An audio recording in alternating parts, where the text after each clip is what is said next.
क्या एक्चुअली मीठा खाने से यही दांत खराब होते हैं? What is a real reason दांतों में फंसना वो सर? एक्चुअली एक मतलब ये एक तरह का मिथ ही है कि सिर्फ मीठा खाने से ही दांत खराब होते हैं। दांत खराब तब होते हैं जब कुछ भी खाना अंदर फंस के रह जाता है। एक ये जो इलेक्ट्रॉनिक ब्रशेस चल रहे हैं, सो इज दिस आप भी जैसे हम लोग टेक्नोलॉजी के ना वो मोहताज होते जा रहे हैं? हाँ, बट इस टेक्नोलॉजी के मोहताज मत होगा। सी, electric toothbrush is only recommended to the bedridden patient. तो ये हमको टीथ सेंसेशन आनी स्टार्ट होती है, अभी उसमें हम क्या करते हैं, लौंग का तेल डाल लो, फिटकड़ी से गरारे कर लो।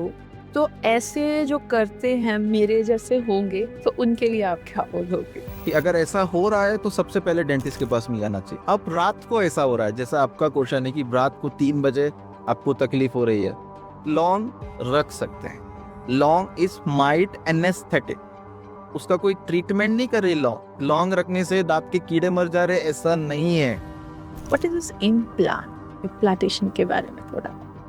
सो डेंटल इम्प्लांट के पहले मैं आपको बताना चाह रहा हूँ, मिसिंग टीथ जो होते हैं, समझो किसी वजह से हमने फिलिंग नहीं करवाई, रूट कैनाल नहीं करा, किसी वजह से लेट हो गया, दांत निकालना पड़ा।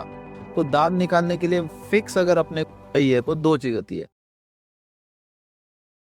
सत श्री अकाल जी, मैं श्वेता वालिया नए वाले पॉडकास्ट के साथ आपके आगे रूबरू है।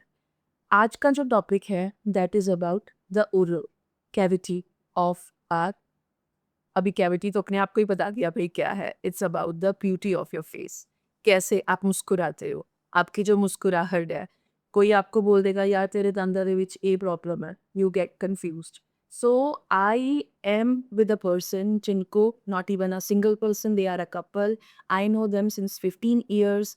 और मैं चाहती हूँ कि जिनको भी आपको मैं एड्रेस करूँ उनके साथ मेरा एक ट्रस्ट, एक फेथ का रिश्ता हो, ताकि वो एश्योरेंस जो मैं उनके साथ फील करती हूँ वो आपको दे पाऊँ। They are the best in Silvassa.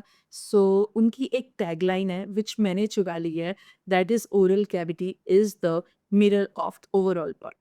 कैसे, उस चीज़ को जानने के लिए मैं इनवाइट करती हूँ हमारे जो पति पत्नी, हमारे गेस्ट है आज, mister Abhik Mathur and Mrs ध्वनि माथ। हाय। हाय शक्का, कैसे हो आप? मैं बढ़िया हूँ जी, आप कैसे हो? सो मैं थोड़ा सा पहले बताती हूँ कि मेरी जर्नी आपके साथ वाली हमें तो पता है बट लोगों को नहीं पता होगी। मैं इनसे 15 साल पहले मिली थी। मुझे बैंक ऑफ बड़ौदा में मैनेजर होते थे, तो उन्होंने एक रेकमेंड किया था कि मेरे साइड का ही लड़का है एंड उनको तुम दिखा सकते हो। तो मेरे दांत का कुछ था। That time you told me Ketrol medicine. Still whenever we have a pain it is with us, the magic medicine, it's a magical, तुरंत सेकंडों में वो दर्द ले जाती है। सो आज का टॉपिक्स है बहुत सारे, क्योंकि दांत अच्छे नहीं आ तो कुछ भी अच्छा नहीं होता है ना? तो कहते हैं कोई भी पेन है कहीं भी बॉडी का तो वो टफ होता है, बट फिर भी आप बर्दाश्त कर लेते हो। पर दांत का दर्द तो एक सेकंड बर्दाश्त नहीं Yes, होता। when we were in college, when we were studying, तो उस टाइम हमारे प्रोफेसर हमें कहते थे कि dental pain is equivalent to labour pain. मतलब को आप नहीं सहन कर सकते, अगर आपको रात में दर्द हुआ तो सुबह उठ के डेंटिस्ट के पास जाना ही पड़ेगा, you don't have an option. मैं तो आपसे जब अभी हम लोग इस चीज के लिए मिल रहे थे, यू वर टेलिंग कि सुबह 6-6 बजे भी कॉल आ जाते।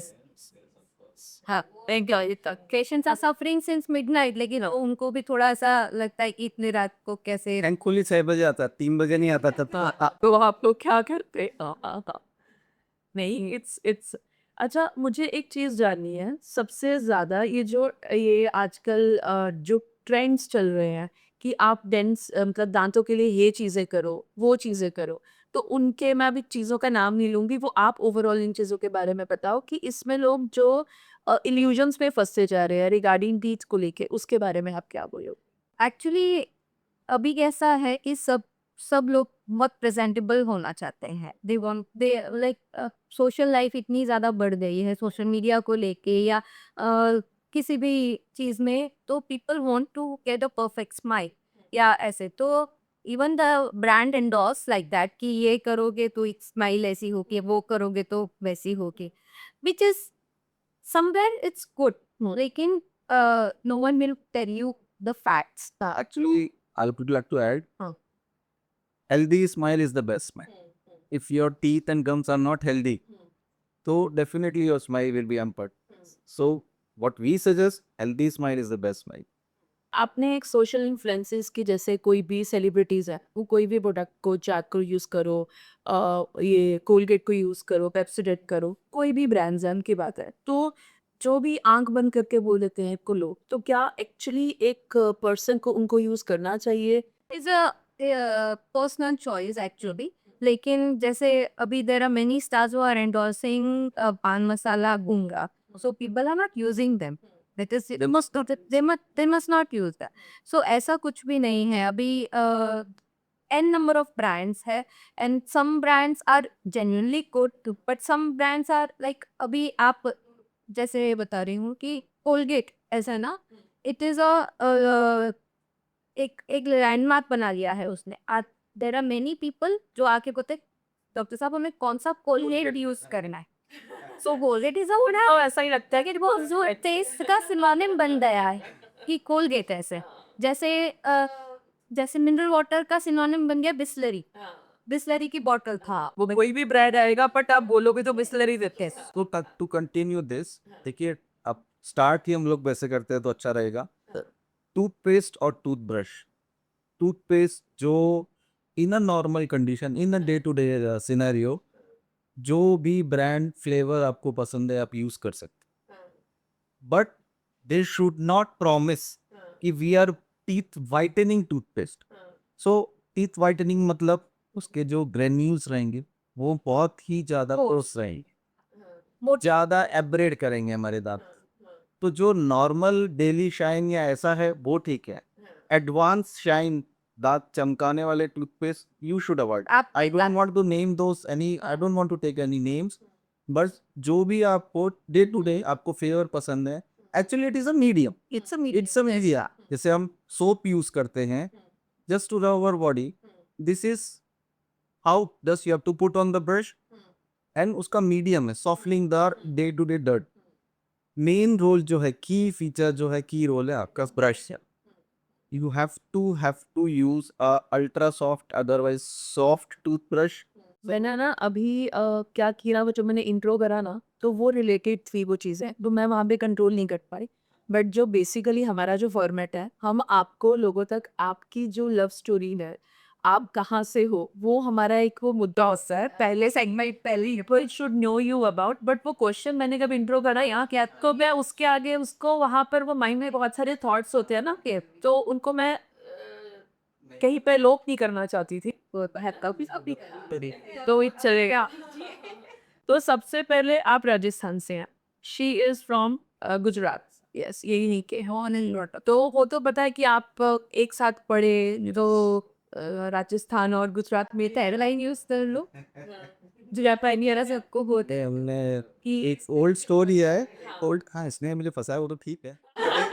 एक हिस्ट्री में से है, संयोगिता और पृथ्वीराज चौहान. वो संयोगिता गुजरात से थी और पृथ्वीराज चौहान अजमेर से ही थे, राजस्थान से थे. तो बस हमने भी पटा लिया उसको फॉलो करके हमारे राष्ट्र. तो आपका पहले बचपन कहाँ पे बीता? Basically I am from Ajmer Rajasthan. मेरा स्कूलिंग वहीं से ही हुआ, थ्रू आउट स्कूलिंग अजमेर से हुआ, सेंट पॉल्स अजमेर से. उसके बाद हम लोग मैं गया कर्नाटका यूजी करने के लिए. अच्छा, वहाँ इनसे मुलाकात हुई फर्स्ट ईयर में ही. अच्छा, हम लोग आमने सामने बैठते थे, हमने जो प्रैक्टिकल्स होते हैं आमने सामने बैठते थे. एक ही बैच में थे तो अब हमारा नैन मटक का please use a better word. नहीं नहीं नहीं, बिल्कुल बिल्कुल. Amit is equivalent. मेरी दोस्ती है रही है आपके साथ, मेरा हार्डशिप में भी मैंने खुल के बोली हैं चीज़ें. आई नो देम. और ऐसा होता था कि हम लोग मूवीज देखने जाते थे तो आगे पीछे ही हुआ करते थे. मैं भी फैक्ट्स. नहीं टाइम. और यहाँ पे सिनेमा भी तब एक ही होता था, या ये शातू भाई वाला. तो वहाँ पे हम लोग मिले. फिर उसके बाद में मेरा पोस्ट ग्रेजुएशन में मैंने किया, and she started Vinoba Bhave civil hospital से हवासा in 2000. We met in 2001. We finished our BBS in around 2006 and 7. Okay. After that, she started with Vinoba Bhave Civil Hospital, and 1 year का gap लेके I started for my master's degree. Just because of her you came here. Yes, of course. Situations were like that. अच्छा, उसके बीच में क्या हुआ कि with the grace of God हम लोग साथ में ही थे टुगेदर, एंड हमारे घर वाले भी आसानी से अच्छा इजीली मानते दोनों साइकिल लाइट तो होता नहीं रेड में थोड़ा सा इश्टी Actually, my parents were concerned because they didn't knew anybody from that place. तो वो एक बेटी को देना उनके लिए वो थोड़ा सा लग रहा था कि आज ये बड़े खुश हो गए आज बहुत खुश है. Snoring right. जमाए वेरी नाइस टक्के So वो था reason for settling down near आर कि एक्चुअली मेरी जॉब थी सिविल हॉस्पिटल में, गवर्नमेंट जॉब थी, और he wanted an attachment with the college कि उनको मतलब he wanted to go in academics. Aman very first day I joined over there as a professor, assistant professor that time, and from 2001 till 2010 I joined as assistant professor, and 10 11 hours 7 से वो बीबी right करती है हमें नहीं 2001 से 2010 के then 2001 2011 से sorry पहले पहले पहले क्या रेडी ले 2011 से 2020 तक मैं वहाँ पे था as a professor, and after that like we joined team full time we are actually अभी you are not going there yeah okay मैं जानती हूँ कि जब हमारे ट्रीटमेंट्स हुआ करते थे ना तो टाइम वैसे ही होता रहा कि मैं भानी बेचते एंड कुछ ऐसे ऑल्टरनेट यूज तो आपने अभी गवर्नमेंट जॉब छोड़ दिया या टोटली प्रैक्टिस मेरे around 10-11 years back I left the job. I did a job for 7 years in civil hospital. उसके बाद थोड़ा फैमिली भी मतलब we had to raise a child, तो सब कुछ नहीं हो पा रहा था. just baby born 2015 but So I left my job and अपना continued with the clinic full time. so like approximately from last 5 6 year full time practice.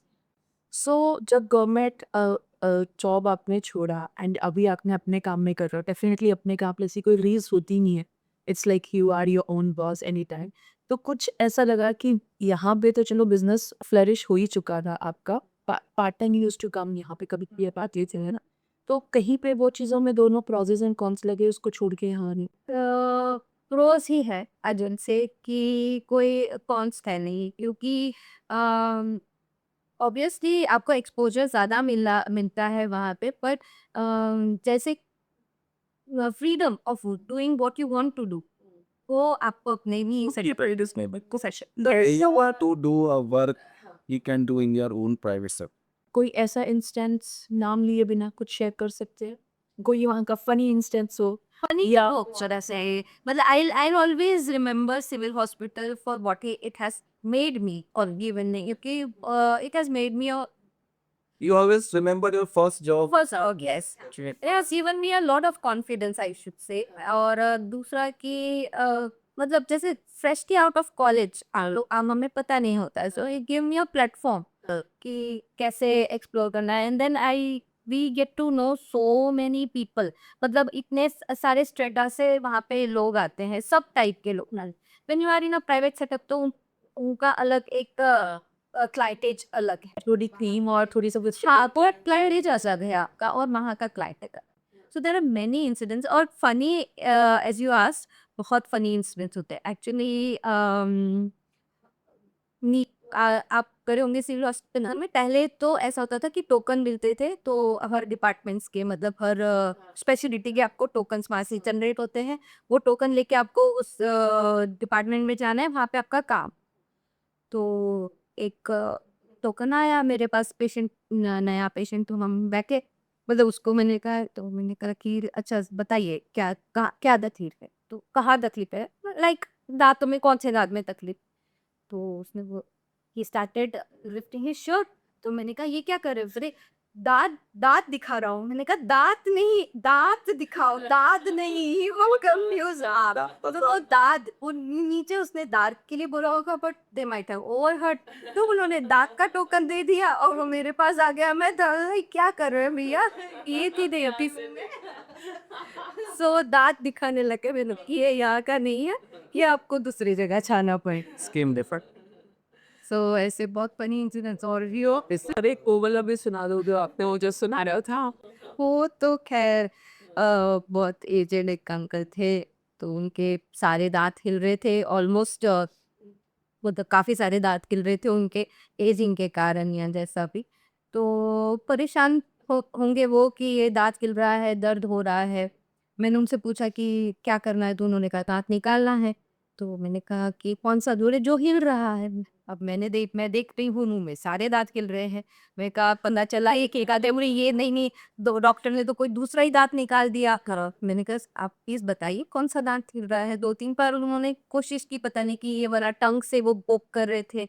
But I could not get the hold of the tooth कि कौन-सा, क्योंकि मेरे लिए तो सब equal थे। मैं तो अगर मुझसे पूछते तो मैं बोलती कि ये सारे हटा दूँगी कि ये एक के बाद एक जाने ही वाले हैं, तो माइट एज़ वेल एक साथ करा। But he was not ready कि यही दाँत निकालो, जो मेरा निकल रहा है वो ही डाल दी। तो मैंने कहा अपना हाथ से बताइए कौन-सा दाँत निकल रहा है? तो उन्होंने ऐसे डाला हाथ, बोले ये वाला। मेरे हाथ में दाँत दे दिया, बोले ये वाला ही लग रहा था। मैंने कहा ओके। मैंने सुई लगाई, दवाई लिखी और मैंने कहा आप जाइए, आपने काम कर दिया मेरा। सो मैनी इनसे वो बहुत जो ये देसी बंदे से रहता हाँ, ये सिविल हॉस्पिटल्स की बात कर रहा हूँ। But it is बट के the कोई institution, I just not to add. एक बंदा Are blessed. Sorry, interrupting you. We are blessed that we have a civil hospital like us. We तो बहुत स्टाइल लेकिन since beginning we are seeing like as I we just discuss I am from Rajasthan या ऐसा कोई भी जगह पे civil hospital में जाने के लिए अपने को थोड़ा एक ये रहता है.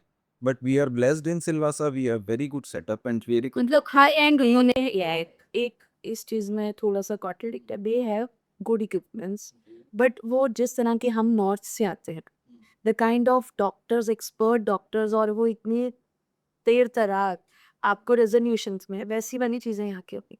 सो एक्चुअली श्रद्धा, अगर आप बोलते हो वहाँ पे अभी जो डॉक्टर्स हैं, ऐसा नहीं है कि डॉक्टर यहाँ पे डॉक्टर्स बहुत अलग-अलग जगह से आए हैं। It is not like that कि यहीं के डॉक्टर्स हैं।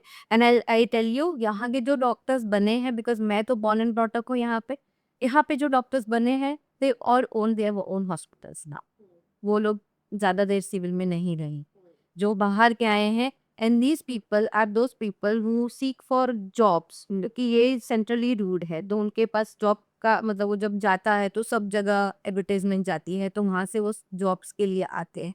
तो there are people from many other different states या जो आके करते हैं। सो यू कांट कंपेयर कि वो लोग यहाँ के हैं या And नहीं। you should not compare Not- with private. It's- I'm comparing with civil hospital to somewhere else civil hospital. जैसे हम लोग हैं, Uh-huh. अभी जैसे मैं चंडीगढ़ से हूँ, इट्स अ कन्वर्सेशन वाइज़ हम लोग बहुत ट्रस्ट करते हैं पीजीआई और सोलह से।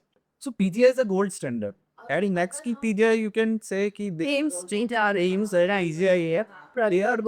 तो पर यहाँ पे देखो यहाँ पे क्या होता है ना जब बिल्कुल होपलेस हो जाता है कई पेशेंट्स हो सही कई डिजीज है तब वो सिविल हॉस्पिटल में जाता है और फिर वहाँ पे भगवान ना करे किसी के साथ तो कुछ हो जाता है तो देख ले बट ऐसा कुछ भी नहीं है कि यहाँ पे डॉक्टर्स अच्छे नहीं है इक्विपमेंट्स अच्छे नहीं है या Fingerprints तो they have very good. अभी मैं आज ये तो एजुकेट स्टेट ऑफ आर्ट है। अब मैं एक और चीज बिकॉज आई वर्क इनसाइड, अभी तो काफी सिनेरियो चेंज हो गया है, बिकॉज अभी तो बहुत चीजें नई आ गई है। बट आई नो कि उस टाइम जब मैं काम कर रही थी तो मैं इतना स्टाफ नहीं था जो अभी है। अभी तो बहुत because of the college as well. But हमारे पास टाइम नहीं होता था, सच बात की। अगर आप वहाँ पे जाके जाओ तो आप देखोगे कितनी ओपीडीज है, कितने पेशेंट्स है, कितने लोग हैं। How will you give that much of time you want to watch? कि मैं ये कह रही हूँ कि नो डॉक्टर इज बैड। नहीं I best person to talk about because you work there.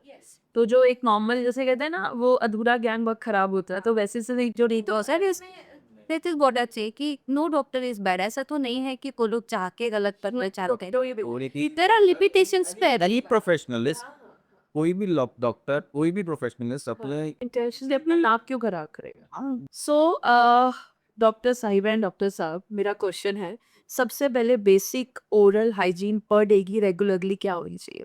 Okay जैसा हम लोग ने अभी डिस्कशन किया क्लियर कि you select whatever the taste of the whatever your taste of the toothpaste it's a medium but only thing कि it should not promise कि हम लोग teeth white कर रहे हैं अगर white करने वाला टूथपेस्ट है तो ज़्यादा एब्रेसिव रहेगा दांत को घिसेगा इनेमल सब लोग जानते हैं सो वो अवॉइड करना चाहिए पहली चीज़ you have to take a half of the brush toothpaste and उसको स्टार्ट विथ लाइक दिस, पूरे मुंह में घुमाइए, round round round round motion, very gentle and this is very bad to your teeth.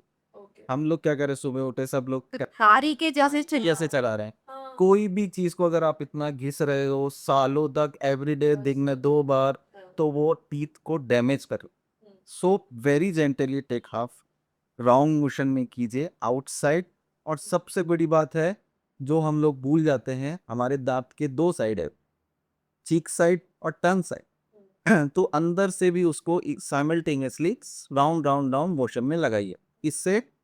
And lastly your occlusal surfaces, या जो खाने वाली clean surfaces है, ये लगाने के बाद ना it is like a application, first you applied the brush, उसके बाद एक थोड़ा सा कुछ एंगल देके, अगर ऊपर वाला दांत है तो you have to give a gentle downward movements, outside outside outside, inside inside inside inside, for the lower upside upside under semi, outside this side like this and like this, पूरे मुंह में उसको घुमाना है gentle, you should not be harsh। And lastly on the chin surfaces, okay 2 minute इसमें लगते हैं। And you are brush करने की जरूरत नहीं। Yes, you have to be a wrist batsman, सबसे इंपॉर्टेंट, ऐसा भी अपने पेशेंट्स को बोलता हूँ, you have to be a wrist batsman, you have to apply.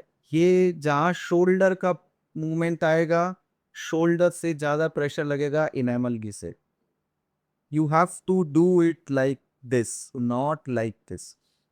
सो ये मैं सबको कह, भाई आपको रिस्ट बैट्समैन बनना है, शोल्डर से छक्के नहीं मारने, you have to be very gentle with your teeth. क्यों हम करते हैं, क्यों सजेस्ट करते हैं कि 2 बार टूथ ब्रश करना चाहिए, या क्यों ब्रश भी करना चाहिए। सो हमारे मुंह में जो थूक है उसमें बैक्टीरियाज रहते हैं, रात भर जब हम कुछ भी नहीं कर रहे होते हैं, सो रहे होते हैं, तो वो बैक्टीरियाज ग्रो हो जाते हैं, और प्लस जो अपन ने खाना खाया होता है उसकी एक सॉफ्ट लेयर जमा हो जाती है दांत के ऊपर। तो अगर वो सॉफ्ट लेयर को खाली हमको रप्चर करना है, निकालना है, that is the only purpose of brushing, not to shine your teeth, just to clean the teeth. दांत के ऊपर रोज एक परत जम जाती है, उसको रप्चर करना ही दांत का ब्रश का काम है, ना कि दांत को घिस के चमकाना। This is absolutely wrong. 2 minute लगेंगे, ये कंप्लीट कीजिए, एंड दिन में 2 बार कीजिए। रात को क्यों करते हैं हम लोग, खाना खाया डिनर में, द लास्ट मील है ना, लास्ट मील के बाद में कुछ कुछ कुछ पार्टिकल्स रह जाएंगे, तो वो रात में निकल गए, है ना। सुबह में क्या हुआ, रात भर से अपना मुंह में थूक निकलना भी बंद हो जाता है, तो ड्राई हो जाते हैं, उसके साथ बैक्टीरियल कॉलोनी बढ़ जाती है दांतों पे। तो सुबह उठ के ब्रशिंग करना है। आपको पता है 2 टाइम्स इन ब्रश हमको करना चाहिए। ब्रश करने के बाद में एक बहुत ही अच्छी चीज़ है जो 99% लोग शायद नहीं करते हैं, उसका नाम है वाटर फ्लॉसर। अच्छा, सब लोग बोलते हैं कि ब्रश करना, और एक थ्रेड आता था पहले, अभी भी आता है, फ्लॉसिंग करना। So that is very tough, ideally speaking very tough. तो आप ब्रेकफास्ट के पहले ब्रश कीजिए, ब्रेकफास्ट करने के बाद में water flosser. So what is water flosser, एक काइंड ऑफ अ पिचकारी जैसा है सारी बचा, उसमें नॉर्मल टैप वाटर डालिए, अटैच कीजिए, एक टिप आता है, और बस क्लोज टू योर टीथ, और उसको पीली करिए। ब्रेकफास्ट के बाद आप वो कर सकते हैं, या तो किसी किसी को कोई कोई कंफर्टेबल होता है कि थोड़ा पानी वगैरह उठता है, तो at a time of bathing also you can use, नहाते वक्त भी आप वो यूज कर सकते हैं। But 2 times in a day brushing and water flosser at least once in a day. तो वो जो 2 दांतों के बीच में जो ब्रश के ब्रिसल्स नहीं घुस पाते हैं, ये हाई जेट आता है, मतलब पानी का प्रेशर आता है, तो वो जो 2 दांतों के बीच की गंदगी है वो निकल, तो ये वेरी इंपॉर्टेंट है। So is this expensive? This It is not expensive. It is less than 2000. Expensive क्या आते हैं, 4,000 का 5,000 का अपने को नहीं है, नहीं तो 2,000 क्या लीजिए, तो बस टाइम इन्वेस्टमेंट मतलब काफी समय चलता है, बैटरी ऑपरेटेड है, मोबाइल की वजह से चार्ज हो जाता है। अभी आपने जो ब्रश की बात करी है कि ब्रश फॉर्मेट है, एक ये जो इलेक्ट्रॉनिक ब्रशेस चल रहे हैं, very good Shweta. So is this, आप भी जैसे हम लोग टेक्नोलॉजी के ना वो मोहताज होते जा रहे हैं। हाँ, बट इस टेक्नोलॉजी के मोहताज मत होगा। सी, electric toothbrush is only recommended to the bedridden patient, जो खुद से अपनी ब्रशिंग या एंड कर सकते फिजिकली मेंटली चैलेंज्ड पेशेंट्स रहते हैं तो गुस्से नहीं आप ब्रश अच्छे से कर सकते हो। वो actually electronic toothbrush were developed for them. आपको ट्रेंड में आ गया है कि हैं मार्केटिंग जिनसे कि भाई इलेक्ट्रिक टूथब्रश है, so it is not recommended. Electric toothbrush is not recommended. Normal is toothbrush it ultra helpful to increase the ये जो डेंसिटी आपके दांतों को खराब करने की वो ज्यादा बढ़ा देगा?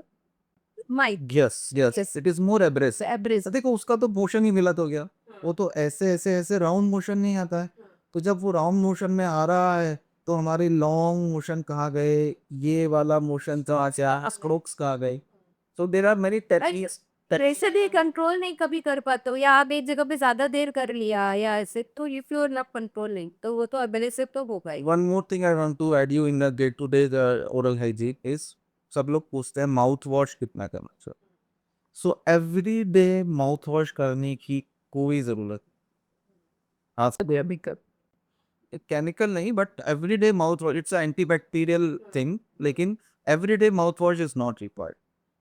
माउथ वॉश कब करते हैं? जब हमको गम डिजीजेज होती है, आपके डेंटिस्ट आपको प्रिस्क्राइब कर रहे हैं तो 1 week to 2 weeks mouth wash कीजिए। अगर करना भी है कि वंस इन अ डे करना, it should be very much diluted.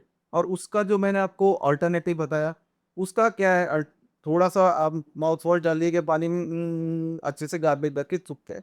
तो उसका अल्टरनेटिव आई टोल्ड यू कि वाटर फ्लॉसर लीजिए, उससे अच्छे से कीजिए। अगर लगता है तो 2 ड्रॉप माउथ वॉश की वो बॉटल के अंदर में भी डाल सकते हैं, है ना, वाटर फ्लॉसर के अंदर।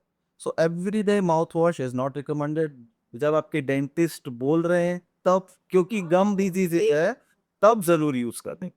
अदरवाइज वो जो मार्केटिंग है, ये जो सोशल मीडिया उस पे इस तरह से दिखाता है सांसों की खुशबू के लिए एंड ऑल दैट। सांसों की खुशबू के लिए कब दिखा है वो? क्योंकि गम डिजीज है। मुंह से अगर बदबू आ रही है तो खाली माउथ वॉश करते रहोगे तो थोड़ी होगा। उसका कारण है कि मुंह में आपके गंदगी जमी है, फर्स्ट वो क्लीनिंग करने का। जब आप क्लीनिंग करने जाओगे तो आपके डेंटिस्ट आपको खुद ही बता देंगे कि भाई 1 वीक तक 1 बॉटल खत्म करो एंड देन इनफ। अच्छा। इट्स नॉट लाइक कि हाँ। एंड अगर हम इसी टॉपिक पे आ गए हैं कि मुंह की बदबू के टॉपिक पे, तो जस्ट वांट टू know कि मुंह की बदबू के भी बहुत सारे कारण हो सकते हैं। किसी का स्टमक अपसेट है तो भी मुंह की बदबू आ सकती है। किसी के नोज में जैसे क्रोनिक साइनोसाइटिस होता है, साइनस की प्रॉब्लम हो गई है, उसके कारण भी हो सकता है। There are many many things but major thing of मुंह की बदबू यस हाँ। इस इन्होंने जो गंदगी है, वो अगर नहीं टाइम टू टाइम क्लीन करेंगे तो उससे गम डिजीजेस होते हैं। जैसे हम बच्चों को सिखाया या हमने बचपन से सीखा है कि मीठा खाया ते दांत खराब। सो इसके टॉपिक पे क्या एक्चुअली मीठा खाने से यही दांत खराब होते हैं? What is a real reason दांतों में फंसना वो सब? एक्चुअली एक मतलब ये एक तरह का मिथ ही है कि सिर्फ मीठा खाने से ही दांत खराब होते हैं। दांत खराब तब होते हैं जब कुछ भी खाना अंदर फंस के रह जाता है। सो जनरली जो भी हमारे मिठाइयाँ हैं दे आर स्टिकी क्योंकि शुगर ही होती है तो उसमें वो शुगर से जो स्टिकी है या वो चिपचिपी स्टिकी होती है। तो चॉकलेट्स वगैरह बहुत स्टिकी होती है तो वो क्या होता है दांतों के बीच जाके रुक जाती है मतलब चिपक जाती है। जो कि नॉर्मली जो हम सब्जी रोटी या ऐसे खाते हैं तो वो इतना स्टिकी नहीं होते, लेकिन अगर एक राई का दाना या चावल का दाना भी कहीं फंस के रहेगा वो भी सड़ेगा और चॉकलेट ऑब्वियसली जहाँ फंस के रह गया वो भी सड़ेगा। तो कुछ भी खाना अगर आपके मुंह में स्टिक होके रह गया है तो वो दांत को सड़ाने ही वाला है इररिस्पेक्टिव शुगर कंटेंट है या नहीं है। बट जनरली और कंटेंट ज्यादा होने से जो है एसिड से हाँ, जो एसिड जो पीएच लेवल है हमारा वो अल्टर हो जाता है, तो वो ज्यादा होता है। लेकिन मेन कारण है कि वो स्टिक हो जाता इट है, वाज चिपचिपा होता I will like to add कि जैसे बच्चों को ऐसे होते हैं ना क्योंकि वो क्या उस टाइम पे जब वो आती थी कैंडीज वगैरह या जो मतलब बच्चे बच्चे जो खाते वो चूसते रहते हैं ना टॉफीज वगैरह। तो कितना घंटा 15-20 मिनट तक वो मुंह में चूसते रहेंगे तो वो कांस्टेंट फ्लो आ रहा है उसका शुगर का। तो वो आपके मतलब बैक्टीरिया को सारा टाइम भी दे रहा है। है। जैसे हमको मीठा पसंद है, बैक्टीरिया को भी मीठा पसंद है, और एक्चुअली स्पीकिंग उसका पीएच लेवल अल्टर हो जाता है वहाँ पे। तो बिकॉज ऑफ वो अल्टर हो जाता है तो कैविटी के चांसेस बढ़ जाते हैं। तो स्टिकी फूड या मीठा फूड इसलिए होता है कि स्टिकी ज़्यादा Sticky रहता है सर, तो दो तरीके से जाके बच जाएगा। आप नॉर्मल गार्गल करोगे तो भी नहीं गए। So I always say to my child patient, pedo patient, अगर जब भी बेटा चॉकलेट खाओ तो उसके बाद में गार्गल करो और हल्के हाथ से ब्रश करो, नॉर्मल ब्रश। क्योंकि मीठा खाने के शौकीन तो हमारे डॉक्टर साहब भी बहुत हैं। लोगों के एक स्वीट टूथ होता है, इनके 32 स्वीट थे। वो खाना खाने से पहले पूछते हैं मीठे में क्या है। ऐसा so that is got a तो ये वाली कॉलेज फन में भी आई है क्या? फॉर इज अ सिलेक्टिव मीठा ईटर। उसको कुछ मीठा पसंद है, स्वीट्स ज्यादा पसंद नहीं है। ही लाइक्स गुलाब जामुन, बस वो स्वीट में को ही ज्यादा पसंद है। बट ये chocolates also he not big fan of chocolates. आप खाते हो चॉकलेट्स? नहीं, तो आप पे गया है इसमें। पता नहीं वो किस पे गया है, बट वो ज्यादा मीठा नहीं लगता है। अच्छा, अभी हम आते हैं अगले क्वेश्चन पे। When to visit doctor? Yes, very nice question. When to visit a dentist या when to visit a doctor? Actually, जब तकलीफ हो तब तो आना ही है. But make a point to visit the dentist at least once in a 6 months to 1 year. At least एक बार रंगोली दिवाली एक बार चेकअप करा लीजिए. Is it your dentist on your every birthday? एक एनुअल विजिट जैसा मान सकते हो. सो कारण क्या है उसका, क्यों डेंटिस्ट? या क्योंकि early prevention is very important in dental health. Early prevention means अगर छोटा सा भी कैविटी है, थोड़ा सा भी गम डिजीजेज है, वो अननोटिस्ड रह जाएगा. जो अगर आपके मुंह में जो आपको नहीं पता पड़ पा रहा है, वो डेंटिस्ट आपको देख के बता देंगे। It is very and obviously जब पूरा दर्द होके सूजन आ जाएगा, किसी को ऐसा हो रहा है, तब डेंटिस्ट के पास में जाना इससे अच्छा है जब सब कुछ ठीक है तब साल में एक बार जाना चाहिए। और फिर अगर डेंटिस्ट सजेस्ट करते हैं तो कुछ क्लीनिंग एनुअली कराना चाहिए, और अगर कुछ कैविटी वगैरह इनिशियल कैविटी है तो वो आपको सजेस्ट करेंगे। So definitely every 6 months to 1 year you should visit dentist. Shraddha, mostly patient क्या सोचते हैं कि दर्द नहीं था इसीलिए वो आए नहीं, है ना? जब तक दर्द नहीं, तो दर्द होना, दांत में दर्द होना मतलब you have lost 70% of your tooth. तब दर्द होता है दांत, क्योंकि दांत के जो लेयर्स बने हैं, ऊपर जो इनामल है, सबसे हाँ जो yes the hardest part of your body. इतना इतना डेंस होता है वो इनामल, बोन से भी ज्यादा. आप बोल को भी तोड़ सकते हो दांतों से. सो वो इनामल को सड़ने के लिए सालों लगते. उसके बाद नीचे एक लेयर है डेंटिक, उसको सड़ने में मंथ्स लगते हैं. और उसके बाद आता है नर्व्स, जो कि पेनफुल होता है. जब जब वो नर्व्स के पास आया तब पेन हो, मतलब आपने 70% आपका वो आपने लिया लिक्स। सो क्या आपकी कोई और बॉडी की डिजीज भी आपके दांतों को वीक करती है? बॉडी की बहुत सारी डिसीजेस हैं जो कि मुंह में रिफ्लेक्ट करती है. एज यू सेड अर्लियर कि oral cavity is a mirror for good oral health. क्योंकि आपके बहुत सारे ऐसी चीज़ें हैं जो कि आपकी बॉडी में हो रही है, वो आपके मुंह में वो दिख जाएगी. जैसे अगर आपका क्रॉनिक पेट खराब हो रहा है या आपको डाइजेस्टिव इश्यूज है, तो उसके आपके मुंह में अल्सर्स वगैरह आ सकते हैं. जो लोग नहीं बोलते गर्मी के कारण हो रहे, छत गर्मी कहाँ हो रही है, मुंह में नहीं हो रही, बॉडी में हो रही है ना. कभी आपने ये भी सुना होगा कि लोग देखिए दवाइयाँ किसी और डिसीज के गर्म दवाइयाँ, तो वो कि छाले हो रहे हैं, कॉन्स्टिपेशन हो गया, कॉन्स्टिपेशन हुआ, उससे वो स्ट्रेस रिलेटेड, स्ट्रेस से अल्सर्स होते हैं मुंह में. बड़ी बहुत इम्पोर्टेंट है. जो स्कूल गोइंग, जो एग्जाम गोइंग किड्स रहते हैं, हैं स्ट्रेस रिलेटेड अल्सर्स आना। अल्सर्स आते हैं. फिर लोगों को जैसे हार्मोन, मैं उससे गुजर चुकी हूँ. मेरे को जब भी मतलब मेरे पीरियड से पहले या जैसे भी, तो मेरे मुंह में अल्सर्स आ जाते थे. हाँ, फिर अगर आप ढंग से सो नहीं रहे हो, अगर आपको इंसोम्निया है, रात को ले वो, तो भी आपके मुंह में उसका दिखने शुरू होता है. ऑटो इम्यून डिसीजेस, बॉडी में जो भी ऑटो इम्यून डिसीजेस होती है, मतलब जैसे आपने सुना होगा पैम्फिगस हो गया या सोरियासिस हो गया, सुना होगा ऐसा स्किन डिसीजेस, वो सारी मुंह में होती. थोड़ा सा sometimes the first incidence of, मतलब you report it is in the mouth. कहते हैं मुंह में मुंह से चाले शुरू हो सकते हैं। So, मैंने डिजीज जिनका स्किन से छाले होने के बाद में मुंह में छाले आएंगे, लेकिन कई टाइम टाइम मैंने मुंह में आने आने फिर बॉडी एंड कॉमन कैसे अपना, जैसे ये थोड़ा रेयर चीज है लेकिन जैसे कॉमन ऐसे डायबिटीज हो गया। सो डायबिटीज भी, डायबिटीज की वजह से जैसे जैसे हमने ब्लड शुगर बढ़ जाता है, यूरिन शुगर बढ़ जाता है, वैसे ही हमारे सलाइवा में भी शुगर कंटेंट बढ़ जाता है।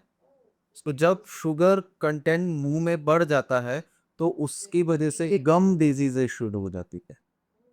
जो अपने मसूड़े हैं वो जल्दी गलने लगते फूले फूले से ये लगते हैं पायरिया पर ये सारी चीजें पॉसिबिलिटीज हैं। इसका मतलब अगर किसी को डायबिटीज डिटेक्ट होती है, ही और she should visit to dentist, otherwise उसके रातों में भी वो चीज एंड अगर इसका पूरा उल्टा देखें तो गम डिजीजेस से भी ओवरऑल हेल्थ में प्रॉब्लम्स आ सकती है। अच्छा।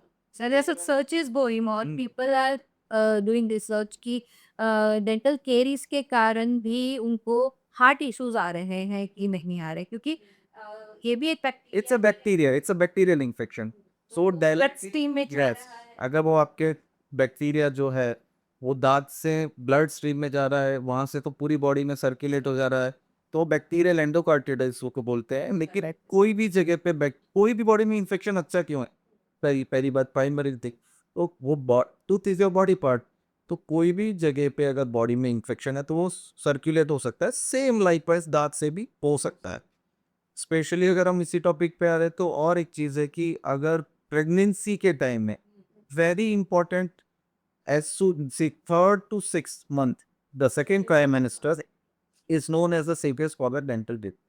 बट अगर आप what I advise कि अगर आप प्लानिंग भी कर रहे हैं, so nowadays everybody plan, okay, अगर आप प्लान कर रहे हैं तो उसमें एक्स वाई जेड डॉक्टर को दिखाने के पहले वाई में ही डेंटिस्ट के पास में आना, जेड पे नहीं आना, है ना। वाई आई एम सेइंग, क्योंकि as she told hormonal changes होते हैं, उसकी वजह से मसूड़े बहुत सूज जाते हैं। और वहीं अगर कहीं गंदगी जमा है ऑलरेडी तो वो एग्रीवेट हो जाएगा 3-4 फोल्ड। तो every time if you are conceiving और यू आर प्लानिंग तो एक बार डेंटिस्ट के पास में जाके क्लीनिंग करना चाहिए।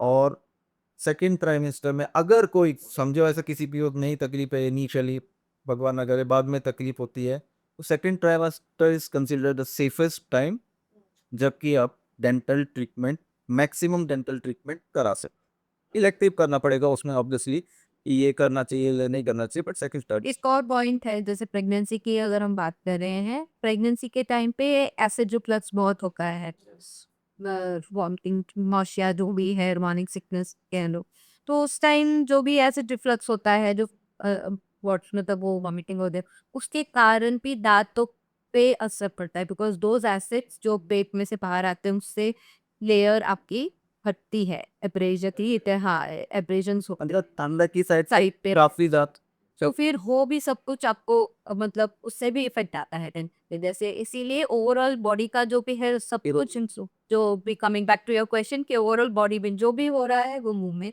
दिख। सो उसका सबका ये है कि साल में एटलीस्ट एक बार डेंटिस्ट को जाके, डेंटिस्ट के पास जाने का, कहने का जनरल डेंटल चेकअप कराएं। मुझे ये हो रहा है, आप आए हो तो बहुत स्पेसिफिक हो कि आप दर्द का इलाज हो रहा है, वो अगर आप एनुअल क्लीनिंग या एनुअल चेकअप कराओगे तो फिर अगर समझो 3 की जरूरत है तो डेंटिस्ट बोलेंगे आप 3 करो, अगर कोई कैविटी है तो बोलेंगे करो, नहीं तो बोलेंगे कम next year. So that is very important. और जो ये हमको टीथ सेक्सेशन आनी स्टार्ट होती है, अभी उसमें हम क्या करते हैं, जो पुराने टाइम के लोग करते आ रहे, लौक का तेल डाल लो, फिटकड़ी से गरारे कर लो या गर्म पानी घुमा लो। अच्छा, फिर उसके बाद बोलेंगे क्या बोलते हैं, हल्दी को मिक्स करके नमक में वो आप कर लो। अब वो उस टाइम पे तो थोड़ी सी सेंसिटिविटी आई, वो बंद हो गई, हमने उसको लेट गो कर दिया।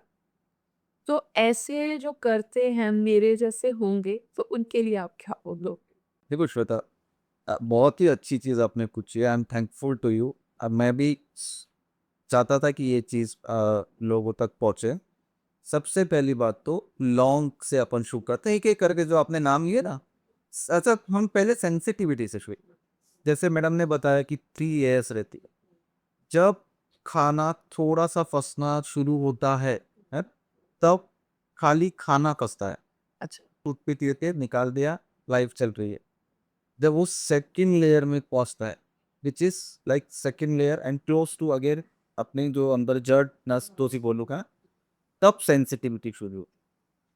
ओके, तो फर्स्ट थिंग कम्स फर्स्ट, जितनी जल्दी आपको लग रहा है कि मेरे मुंह में खाना थोड़ा सा फंस, बचपन से तो नहीं फंस रहा था ना, भी हफ्ता 15 दिन से ही फंसना शुरू हो ना, उसको टूथपिक से मत निकालना शुरू करो, डेंटिस्ट के पास जाओ। वो एक इंपॉर्टेंट चीज जित फर्स्ट इंडिकेशन की खाना फंसना शुरू हो रहा है या सेंसिटिविटी शुरू हो रही है। सेंसिटिविटी के दूसरे भी कारण हो सकते हैं, but cavity is the commonest कारण। इनिशियल इंसिपेट के रिस्क कहते हैं हम लोग, इनिशियल सबसे शून्य में जो होता है। तो अब मैं वापस आता हूँ कि अगर ऐसा हो रहा है तो सबसे पहले डेंटिस्ट के पास में जाना चाहिए। अब रात को ऐसा हो रहा है, जैसा आपका क्वेश्चन है कि रात को 3 बजे आपको तकलीफ हो रही है, लौंग रख सकते हैं। लौंग इज माइट एनेस्थेटिक, उसका कोई ट्रीटमेंट नहीं करे। लौंग लौंग रखने से दांत के कीड़े मर जा रहे, ऐसा नहीं है। दांत में कीड़े नहीं होते, माइक्रो ऑर्गेनिजम्स होते हैं, बैक्टीरिया होते हैं। लौंग इज माइल्ड एनेस्थेटिक और बहुत ही माइनर लेवल पे अगर वो एंटीबैक्टीरियल है, लौंग रख सकते हैं रात निकालने के। बट लौंग रखने से कैविटी चली जाएगी ऐसा बिल्कुल नहीं। ठीक है, कुछ नहीं है। दूसरी बात बहुत इंपॉर्टेंट है कि गर्म पानी के नमक डाल के कुल्ले, ये मैं इंपॉर्टेंटली बोलना चाहता हूँ कि कभी भी आपको दांत में रात बिरात दर्द हो रहा है और या स्प्रेड भी कीजिए टू योर नेबर्स, दांत के कुल्ले गर्म पानी डाल के दांत का कुल्ला नहीं करना है, नहीं करना है। उसकी जगह आप आइस एप्लीकेशन कर सकते हैं अगर दांत में दर्द हो रहा है तो। क्योंकि क्या होगा, गर्म पानी इट्स एन इन्फेक्शन, पस बन गया है वहां पे। अगर आप गर्म पानी का कुल्ला, कोई कोई लोग तो आइडेक्स लगा लेते हैं, दर्द हो रहा था डॉक्टर साहब बाहर से बाम लगा ले आइडेक्स।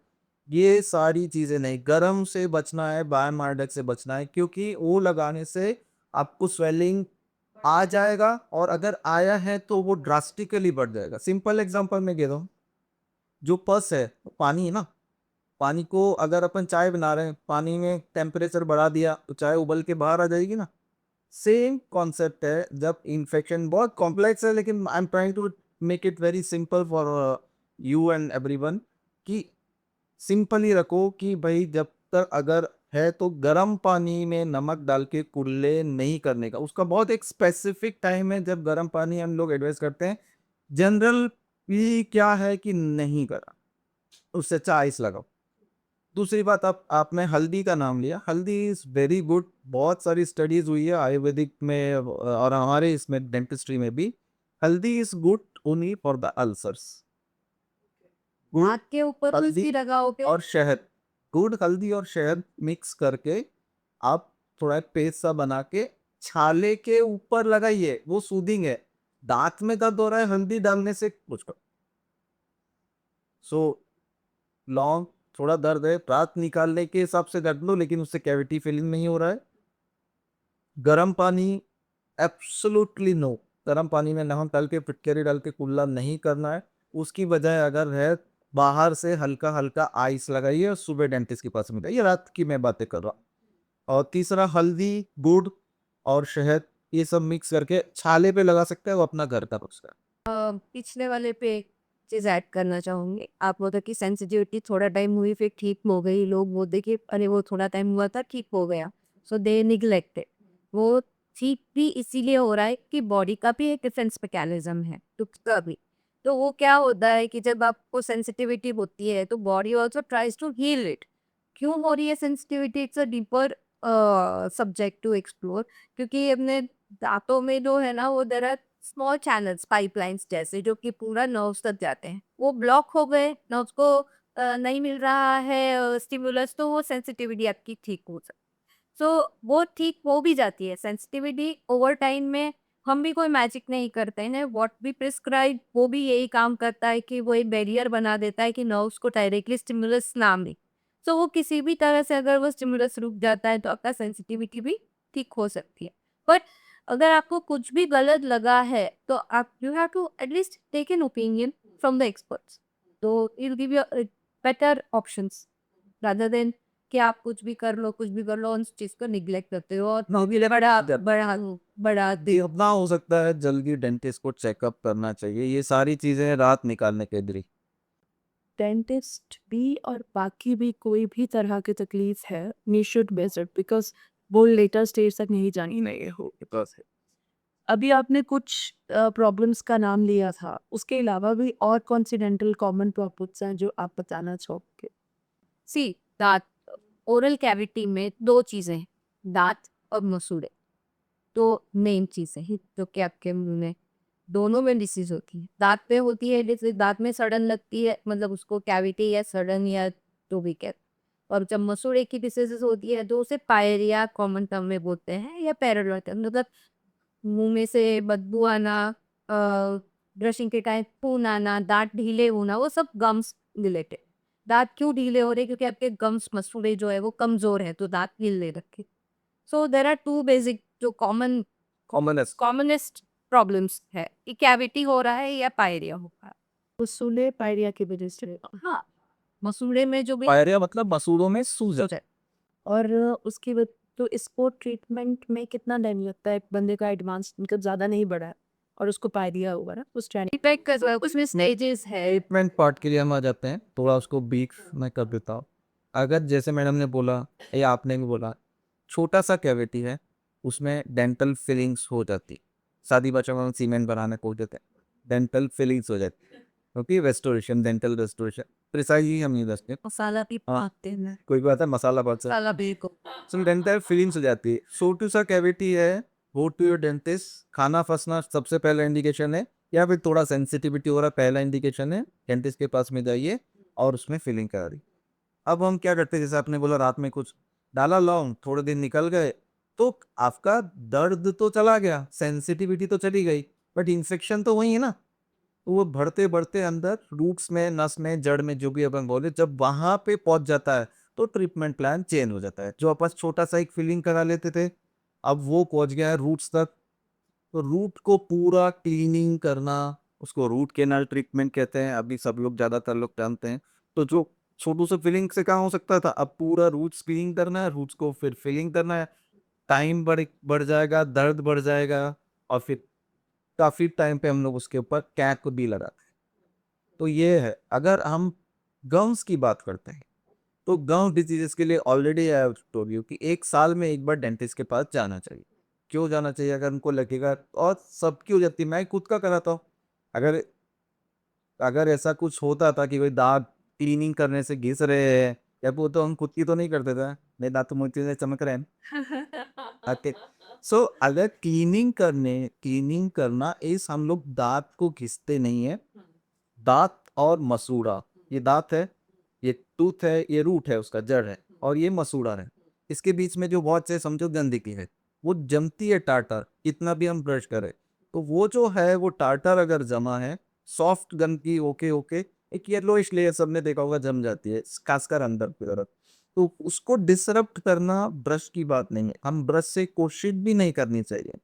सो 6 महीने से साल भर में क्लीनिंग कराना चाहिए। क्लीनिंग कराने से ना दांत किसता है, ना मसूड़ा खराब होता है। हाँ, दांत ऐसा ऐसा ऐसा होके आएगा, और आप क्लीनिंग कराओगे तो वो तब भी कराना चाहिए। समझो ये दांत हिल रहा है सामने के, लेकिन पीछे के दांत तो अच्छे हैं ना, उनको तो बचाना है।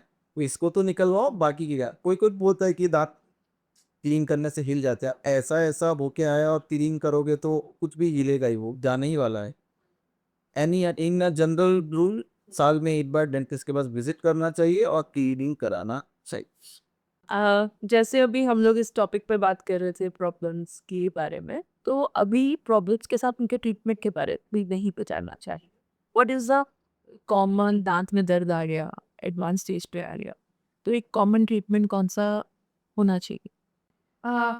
दांत में दर्द होने का मेन कारण यही होता है कि जब नर्व्स इन्वॉल्व होती है तो पेन स्टार्ट होता है। If by any reason DA के कारण या कभी दांत टूट गया या किसी भी कारण अगर आपकी नर्व्स इन्वॉल्व है तो तब हमें रूट कैनाल ट्रीटमेंट करना चाहिए। Root canal is the very commonest practice procedure, मतलब जो भी दांत में दर्द लेके आएगा तो 90% वो रूट कैनाल में ही जा रहा होगा। अगर दांत सेव करना है तो we don't have any other option. It has a procedure to save Save the tooth. if obviously everybody wants कि हमारा बात दांत वही रखा उनको नहीं निकालना तो फिर रूट कैनाल करके कैप देना इज द कॉमनेस्ट प्रोसीजर। तो रूट कैनाल हम करते हैं उसमें जैसे आई टोल्ड की नर्व्स इन्वॉल्व है, तो जब हम जो सड़क जो नर्व्स में पहुंच चुकी है we have to clean the canals, जो रूट्स होती है उसकी जड़ें हमें क्लीन कर। तो हम पूरा अंदर से जितना भी इन्फेक्टेड पोर्शन है पल्प स्वैब वो सब निकालते हैं, पूरा उसको इरिगेट करते हैं। सॉल्यूशन एंटीबैक्टीरियल सॉल्यूशंस रहते हैं। तो वो सब करके क्लीन सब कर देते हैं रूट्स के रूट्स भी कैनाल्स को अंदर से पूरा क्लीन हो गया, इन्फेक्शन खत्म हो गया। Then we have to do the filling. तो जैसा ऊपर फिलिंग होता है वैसे ही अंदर की भी फिलिंग मटेरियल्स होते हैं। हम रूट के एंड तक ये क्या है सील करना होता है ताकि वापस से बैक्टीरिया अंदर एंट्री ना ले पाए। So we basically seal the canals. वो कैनाल सील हो गए तो अब तक रुक बच गए। सी दांत बच गया मतलब क्या लोगों को बताने जाती हूँ मैं कि अपना एक दांत जो है वो एक लाइव ऑर्गन है, अपने आप पे एक ऑर्गन, लेकिन उसका काम चूविंग है। उसको जिंदा या डेड से कोई मतलब नहीं, मतलब डेड वाई से डेड इज जब हम नर्व्स उसमें से निकाल दिया तो दिस बेसिकली डेड, उसको न्यूट्रिशन वगैरह नहीं मिल रहा है, तो वो एक बेड स्टिल इट्स बोन, तो हम लोग उसको लंबे समय तक उसको यूज कर सकते हैं फॉर द चेंज और आपको कुछ उससे पता नहीं चलता। And this treatment is 95% successful. ऐसा नहीं कि देख के नाल करने से कितने समय चलेगा, ये सबसे नॉर्मल। ये मेरे माइंड में यही कुछ चल रहा था, Yes. सर्वाइवलिटी कितनी है। Yes. 95% दिस ट्रीटमेंट इज, तो हम 100 पेशेंट कर रहे हैं उसमें से 95 पेशेंट लंबे समय तक, कोई भी लाइफ लॉन्ग नहीं होती थी। अपने ओरिजिनल दांत भी लाइफ लॉन्ग नहीं है, ट्रीटेड टूथ भी लाइफ लॉन्ग नहीं है, but by doing this first purpose yes आज की तारीख में आपको दर्द है और उसका ट्रीटमेंट ये and it is a long we are increasing the last.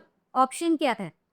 मैं अपने पेशेंट्स को पूछती हूँ अगर आप रूट कैनाल नहीं करवा रहे ऑप्शंस क्या है? तो दांत तो भी जाएगा या निकलवाना पड़ेगा, या ना में अनबेरेबल पेन हो जाएगा या इतना इन्फेक्शन होता है आपको निकलवाना पड़ेगा। आज की तारीख में अगर आपने रूट कैनाल किया है, अगर ये आपको 2 साल मिनिमम, मैं तो बोल रही हूँ 5 साल 10 साल, ये आप केसेस जो 15 रूट कैनाल किए हुए, सो अगर वो आपको मिनिमम मेरा एग्जाम्पल हूँ, आपने ये डांस का रूट कैनाल किया है, कैपिंग करी है, उसके ऊपर सॉरी कैपिंग बाकी है, आपने पूरा डांस को स्ट्रक्चर करा है, और आगे का दांत है एप्पल खाना है कुछ भी खाना है, एंड विदाउट कैपिंग 10 साल से चल you are lucky.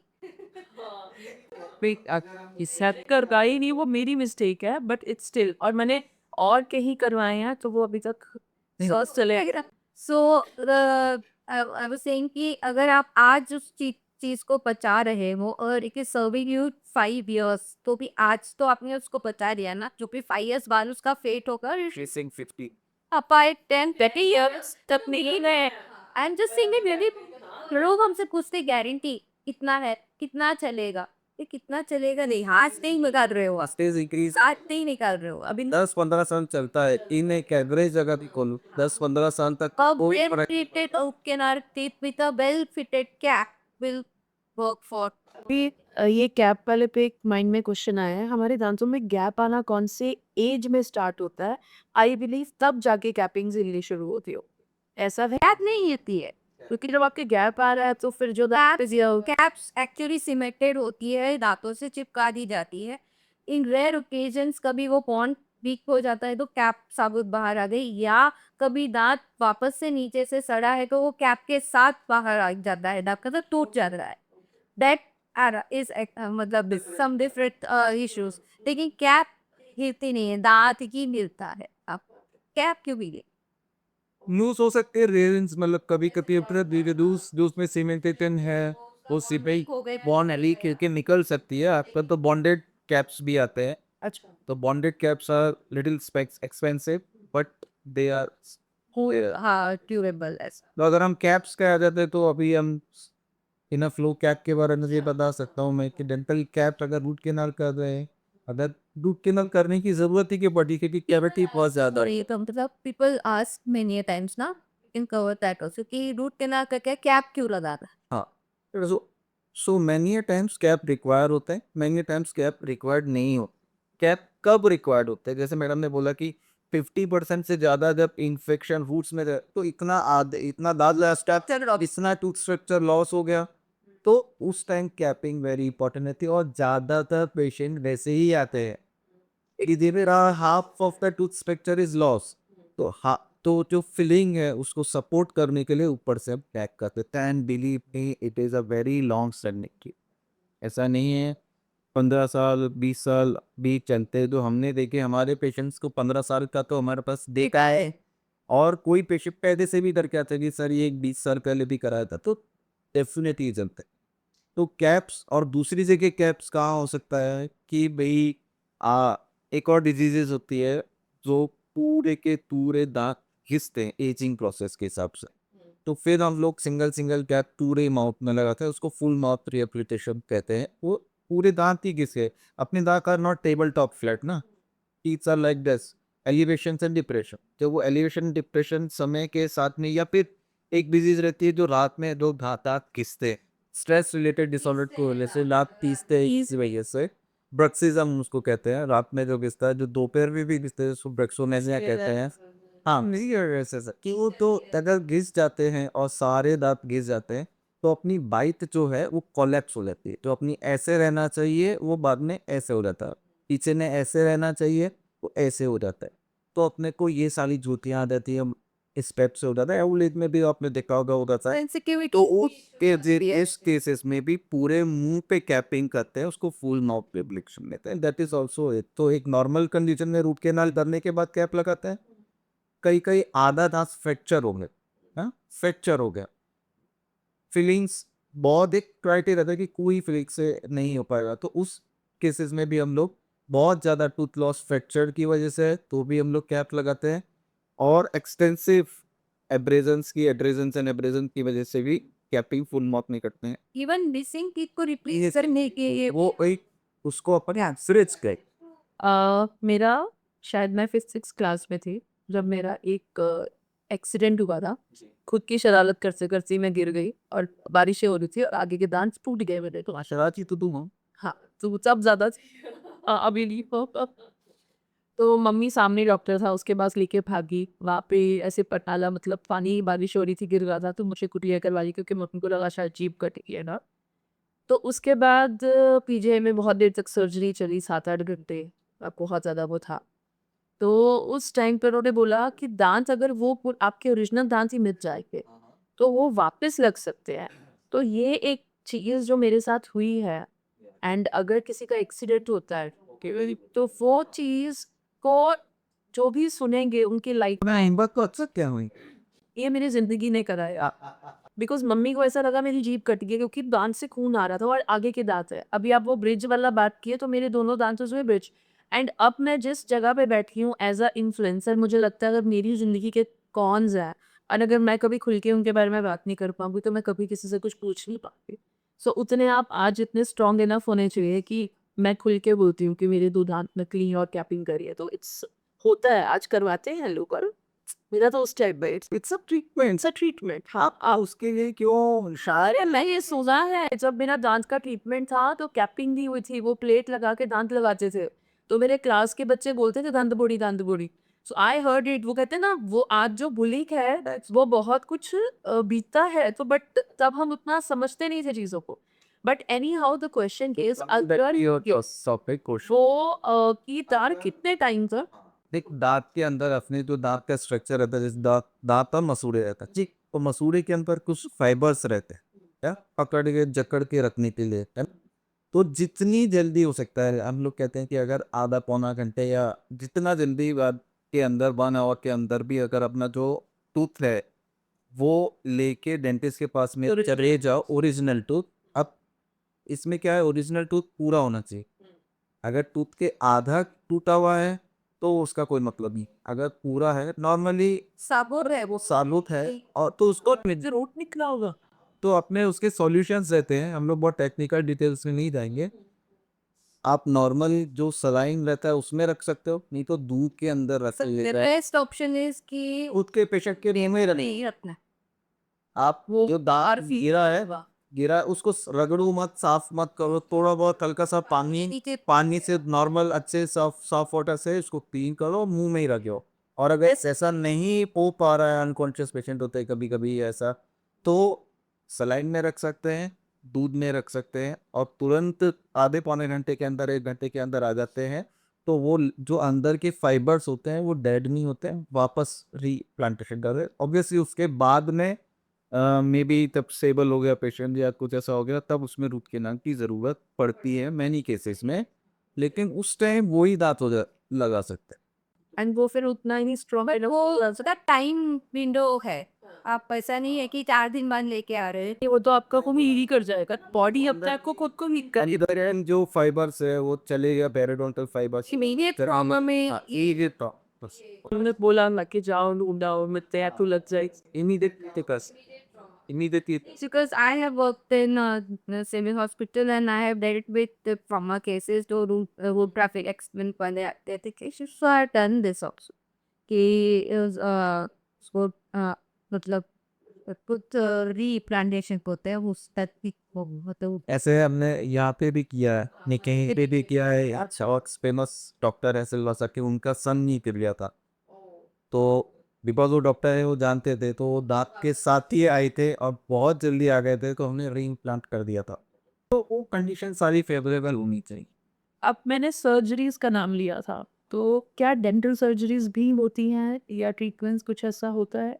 I like to make one thing clear, जैसे हमारी डिग्री में ही सर्जरी हमारे जैसे है ना, we are surgeons, dental surgeons to be more precise, क्योंकि हम कुछ भी मुंह में जो भी कर रहे हैं सर्जरी मतलब कि काटना पीटना जो भी है, तो वो हम वो करते नहीं है। तो दैट इज आप नॉर्मल भी अगर आप बोल रहे हो कि कुछ भी कर रहे हैं तो वो डेंटल प्रोसीजर है, सर्जरी ही है। अगर आप गम्स को बैक कर रहे हो तो वो सर्जरी ही है। तो गम्स रिलेटेड सर्जरीज मतलब कि उसमें फ्लैप्स भी आते हैं, बोन ग्राफ्टिंग, हाँ बोन ग्राफ्टिंग भी आता है, विजडम टूथ रिमूवल भी एक सर्जरी है। एज आई सेड आई बहुत डे ट्रॉमा फ्रैक्चर केसेस आते हैं जो गिर जाते हैं, जबड़ा उठ जाता है, तो फ्रैक्चर को हम सर्जिकली उसको ठीक करते हैं। सो मैनी सर्जरी प्लस जो भी जो मैंने जैसे हमने बताया कि बॉडी में जो भी डिसीज होती है वैसे ही बॉडी में जो भी कैंसर होते हैं all can be in the job,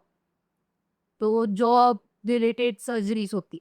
सो अभी आपने कैंसर का नाम लिया, तो अगर इसका फॉर एग्जांपल किसी को कहाँ पर सिम्टम से हम इसको सेव कर सकते हैं बंदे को कि हाँ, ये कैंसर प्री स्टेजेस उसके लिए सबसे पहला इंडिकेशन है, देखो एक तो कैंसर होना मतलब कि उसके लिए कोई इटियोलॉजिकल फैक्टर होना चाहिए, जिसके कारण तो कोई एक रीजन होना चाहिए जिससे वो हो रहा है।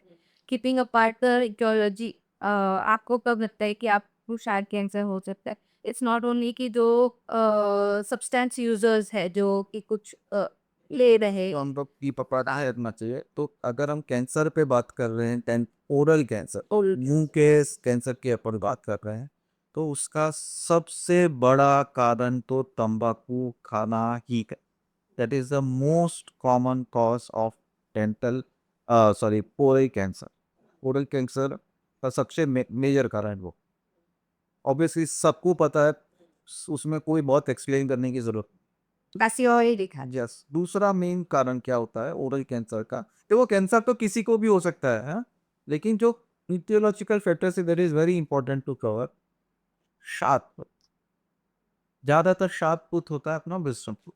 अक्कल दाढ़, अक्कल दाढ़ अपनी ही चमड़ी को अगर काट रहा है, तो प्लीज उसको दांत को विजडम टूथ को निकालने के लिए हेजिटेट मत करें। मुंह के कैंसर का सबसे पहला कारण तंबाकू है, ऑब्वियसली वो सबको पता है। दूसरा जो मेन कारण है वो है शार्प टूथ, अपना ही दांत अपनी चमड़ी को काट रहा है। अगर ऐसा कुछ है शुरू हो रहा है, अगर वो विजन टूथ है डेफिनेटली उसको निकाल दें। अगर वो बीच का कोई दांत है, आगे का दांत तो निकाल नहीं सकते, तो उसको डेंटिस्ट के पास में जाके शार्पनेस कम कराएं।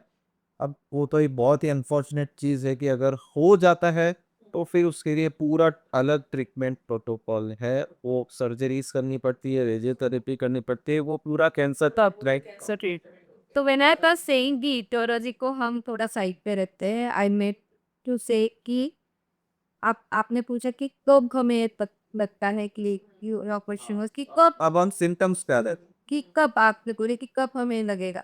सो आपको इर्रिस्पेक्टिव आप यूजर हो उस सारी सब्सटेंस के कि नहीं हो या ऐसा कुछ कुछ भी आपके मुंह में नॉन हीलिंग अल्सर है, कोई एक अल्सर मतलब कट गया है, छाला है, कोई भी छाला जो कि 1 वीक 10 दिन से हील नहीं हो रहा है, do you have to comment पीछे। क्योंकि जो एक्टस अल्सर्स है, कॉमन अल्सर्स है, जैसे मैंने बताया पेट खराब हुआ, मूंगे अल्सर हुआ, हार्मोनल मूंगे अल्सर हुआ, वो अपने आप देखिए वो सारे जो है अपन रकी रेमेडी से करते हैं, जैसे को आपने बोला वो लगा लो, अगर नहीं है तो उसकी क्रीम्स आते हैं, वो अभी कॉमनली ओवर द काउंटर से, नहीं तो आप डेंटिस्ट के पास में चले जाओ।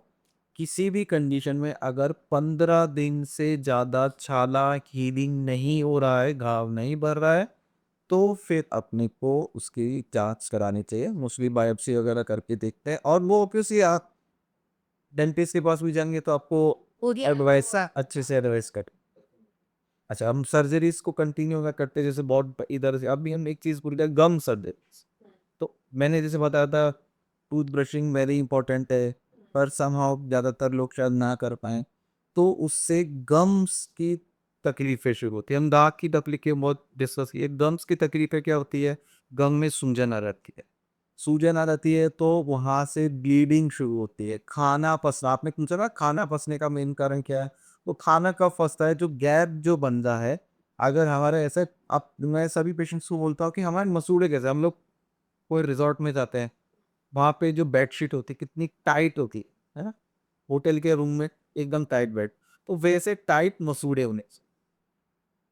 फिर जब हम चेकआउट करते हैं तब वो बेडशीट इस तरह होती है, नहीं होते हैं, पूरी ऐसी-ऐसी यूज़ होती है ना? तो वो लूज़निंग ऑफ मसूड़े जो होते हैं उसको हम लोग गम डिजीजेस कहते हैं, या गम्स में इन्फेक्शन हो कहते हैं।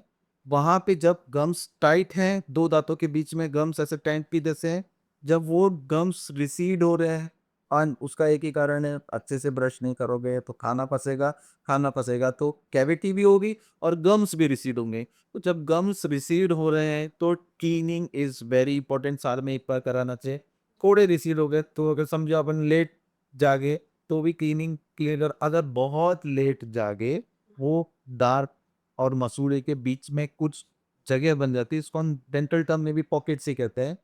वहाँ पे अगर हुआ तो आपको सेंसिटिविटी वगैरह वो शुरू होगी, और उसके ट्रीटमेंट के लिए गम्स सर्जरी करते हैं, प्याज सर्जरी उसको बोलते हैं।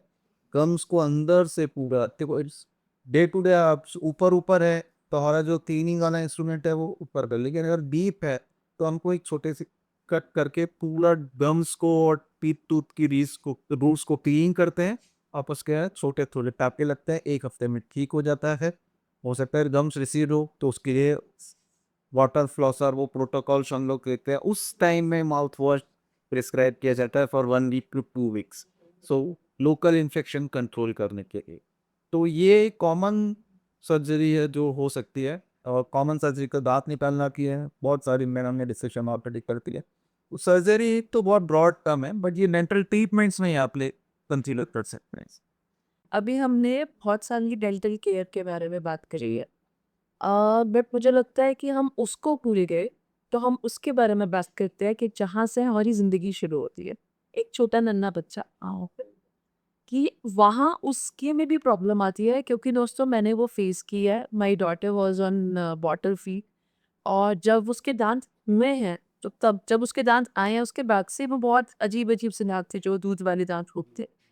तो वो काले, काले, काले, काले, तो इसका रीज़न जब बाद में निकल के आया कि आपने जो बॉटल फीड कराया, तो आपको ईयरबड के साथ उसके जो ये क्या बोलते हैं तालुआ, दैट इज़ दिस, क्या बोलते हैं आप? पैलेट, तो उसको उससे प्रॉपर क्लीन होना चाहिए था। तो अभी इनकी तो केयर बच्चों का हाइजीन है भैया, आदत है बच्चों का हाइजीन है ना। सो जो जब न्यू बॉर्न भी रहते हैं तो बो, बहुत ही जेंटली जो अपनी गॉज आती है, कोई भी कॉटन कोई भी क्वाटा नीचे है तो 50 घर में हो सही, तो सबसे अच्छा तो गॉज रहता है। पट्टी जिसको अपन बोलते हैं ना, साफ पट्टी, उस पट्टी इसलिए यूज कर रहा हूँ क्योंकि वो क्लीन रहेगी, जब आप उसको रोल को निकालोगे तो हल्के से रख के हल्का सा उसके जो अभी तो दांत लगे नहीं है 6 महीने तक हल्के से साफ कर लो, ताकि जो दूध पी रहा है बच्चा वो जमा ना रहे। पहले तो वहां से क्लीनिंग शुरू होती है। फिर जब अपने दूध के दांत 6 महीने से निकलने शुरू होते हैं, तो 6 महीने से निकलने के बाद में तो टूथ ब्रशेस रहते हैं बच्चों के, और स्पेसिफिक टूथ पेस्ट भी रहते हैं। So many brands are there, specifically छोटू सा एक मटर के दाने के बराबर हम लोग पेस्ट लेते हैं। एंड 6-7 ईयर्स तक तो एम को ब्लशिंग करना था। अच्छा, और अभी जो उनको सिखा लेते हैं उसके बाद भी कभी एक्चुअली वो लोग जैसे मैं मतलब हम देख ही रहे कि वो उन लोगों को नहीं पता चलता है कि कितना करना है, कैसे करना है ब्रशिंग ये वो। तो काफ़ी बच्चे टूथपेस्ट खा जाते हैं, वो तो बहुत मिंटी फ्लेवर होता है तो वो खा लेते हैं, तो you can keep that with उनके ब्रश करने के बाद का बेल अच्छे से कराने का, that is the same protocol. कुछ भी खाने के बाद में जैसे है समझो स्टिकी से दिन भर तो ब्रश नहीं कर सकते, देन जब चॉकलेट वगैरह बच्चे ने खाई, एक बार नॉर्मल ब्रश से हल्का सा क्लीनिंग कर देना कि लव टूथपेस्ट नहीं वो ये कर equally important as your permanently, क्योंकि वो भी आपके मुंह में इस 7-12 ईयर्स तक तो रहने वाले। तो और वो अगर और आप वो 11-12 ईयर्स तक आपके मुंह में है और आपके पर्मनेंटली 6 ईयर्स प्लस से स्टार्ट हो जाते हैं आना, तो there is a good 5-6 years of time जब दोनों मिक्स डेंटिशन होता है। अगर आपके मिल्क टीथ सड़ रहे हैं तो वो आपके पीछे के आपके पर्मनेंट को भी बाजू में सड़ा सकते। हम जैसे यहाँ पे मेरी डॉटर वाले केस के लिए बात कर लूँगी, क्योंकि उसके आगे के दांतों में आता है, उसका क्या नीज़े रहा था? आपकी डॉटर का केस में है कि उसके दांत टेढ़े हैं, एक के ऊपर एक ओवरलैपिंग है। अच्छा, राइट। सो ओवरलैपिंग के टाइम क्या हो जाता है, वहाँ पे खाना फंसने की ज़्यादा ज़्यादा प्रॉब्लम जाती है, तो वहाँ पे खाना प्रॉब्लम फंस के हुआ लोग हुआ रोज इस सो वाटर क्यों सर उसका अच्छा तो सर या अच्छे से हाइजीन मतलब Brushing. ये सबसे उन्हें चीज़ है। हाँ, ब्रशिंग उतने के तो शायद बहुत ज़्यादा ये नहीं है, तो 10 years स्पिरिट अंतर बहुत ज़्यादा वो नहीं है।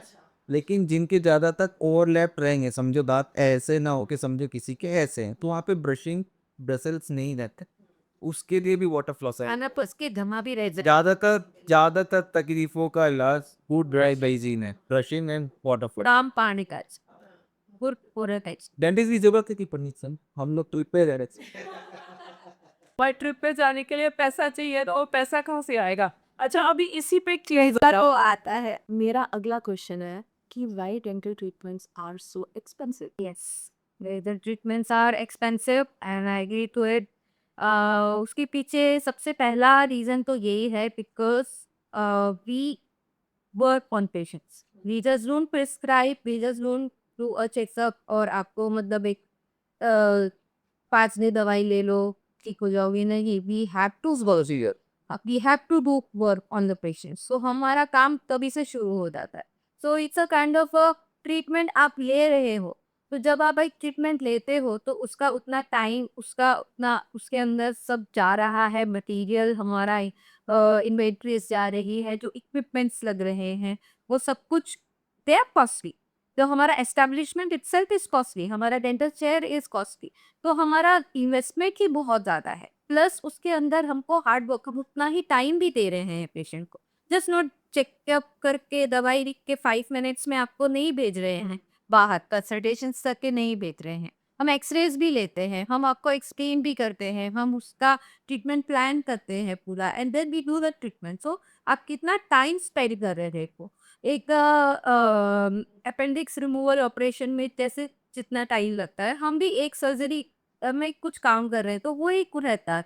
सो इट इज बिकॉज हमारा मटेरियल भी इतना कॉस्टली आ रहा है, so we have to charge according. Material and inventory और We have to add the material and specifically कुछ हम लैब में अंदर काम देते हैं, लैब का भी खर्चा आता है, जो भी लैब चार्जेस आते हैं। So all materials are very costly, then सब मटेरियल्स आर, सो जो कॉस्ट है वो पास ऑन होता है, दैट इज टू हाँ, जैसे आई बाई चिक मेडिसिन एवरीथिंग इज। अगर आप कहीं पर एक लोकल शॉप पे खा रहे हो और वहीं पे आप एक प्रॉपर एक अच्छे रेस्टोरेंट में खा रहे हो, सेम चीज़ के चार्जेस डिफरेंट होता है। सो क्वालिटी एंड क्वांटिटी तो भी वास्ट है। अच्छा, अभी मेरा अगला क्वेश्चन है, अलाइनर्स बेटर होते हैं ये ब्रेसेस से, और ये क्यों होते हैं? ये जो क्वेश्चन है इसके बारे में थोड़ा सो मैं पहले तो डिफरेंस बताना चाहूँ। अलाइनर ब्रेसेस क्या होता है, एज ओल्ड ट्रीटमेंट है। तो ब्रेसेस में क्या करते हैं हम, ब्रेसेस में हम लोग दांत, टेढ़े मेढ़े दांतों के इलाज के लिए दोनों ट्रीटमेंट होते हैं। ब्रेसेस में क्या होता है कि हम लोग तार बांधते हैं और हर महीने में तार को थोड़ा थोड़ा टाइटनिंग करते हैं, तो जैसे दांत है थोड़ा थोड़ा थोड़ा टेढ़े होके सीधा हो गया। वहीं पे अलाइनर्स क्या होते हैं, ये अभी पूरा मोस्ट एडवांस टेक्नोलॉजी है। We have a digital scanner for that. हम लोग स्कैन लेते हैं, पूरा वीडियो बना रहे हैं, वीडियो इज वेरी लेट हम, लेकिन पूरा स्कैन लेते हैं, पूरा का पूरा स्कैन लेते हैं। वो स्कैन से हम लोग विदाउट स्टार्टिंग अ ट्रीटमेंट आपका ट्रीटमेंट प्लान करते हैं, है ना।